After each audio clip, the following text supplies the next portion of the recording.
John. At that time, when many of the disciples of Jesus heard it, they said, "This is a hard saying. Who can listen to it?" But Jesus, knowing it in himself that his disciples were grumbling about this, said to them, "Do you take offense at this? Then what if you were to see the Son of Man ascending to where he was before? It is Spirit who gives life.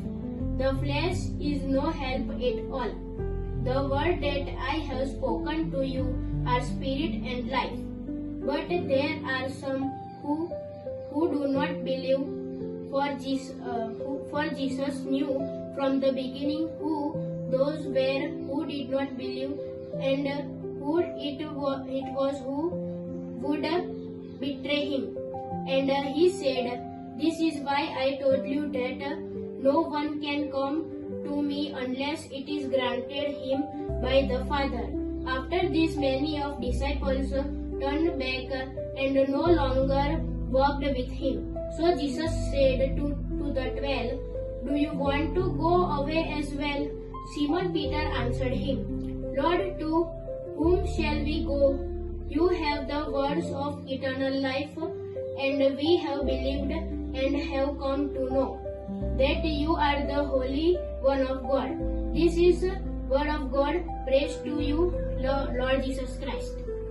જે વાલા ધર્મજનો, રવિવારનો દિવસ હતો. ખ્રિસ્તી યજ્ઞ બીજો પૂરો થયો અને સભા પુરોહિત દેવળમાંથી બહાર આવ્યા અને બધા લોકોને મળતા હતા. એટલામાં એક યુવતી જે દેવળમાં આવી શકી નથી અને એટલે ફાધર એને મળ્યા અને કીધું, "good morning, good morning."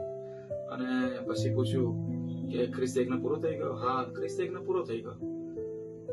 Father, મારા પગે છે ને છાલા પડી ગયા હતા ઘરે કે કાલે હું રાત્રે ડાન્સ કરવા ગઈ હતી." અને ત્યાર પછી એ છોકરીએ ફાધરને પૂછ્યું, "તમને ડાન્સનો શોખ છે ખરો?" ત્યારે ફાધરે કીધું, "આવા છાલા જે તમારા પગમાં પડ્યા છે ડાન્સના કારણે, કાશ એ પ્રભુ માટે પડ્યા હોત તો કેટલું સારું હોત."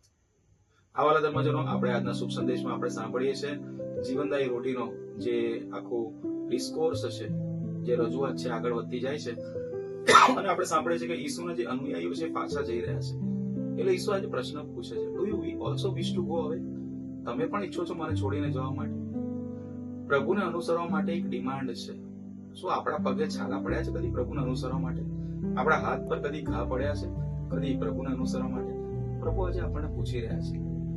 Discipleship always demands. There is a cost of discipleship. અને એ પ્રભુ આજે આપણને પૂછી રહ્યા છે. આવો પ્રાર્થના કરીએ કે આપણે જે કંઈ આપણા પરિવાર માટે કરીએ છીએ એવું પ્રભુ અને ધર્મસભા માટે કરીએ. આ મે મહિનામાં એટલે જ મેં દૂતમાં એક લેખ લખ્યો છે, "તારા ઘર માટેની લગન મને સ્વાહા કરી નાખશે." કેટલી લગન મારી ધર્મસભા પ્રત્યે, મારા ચર્ચ પ્રત્યે મારી છે? આ પ્રશ્નો પર મને ચિંતન કરીએ. ઈસુની જય.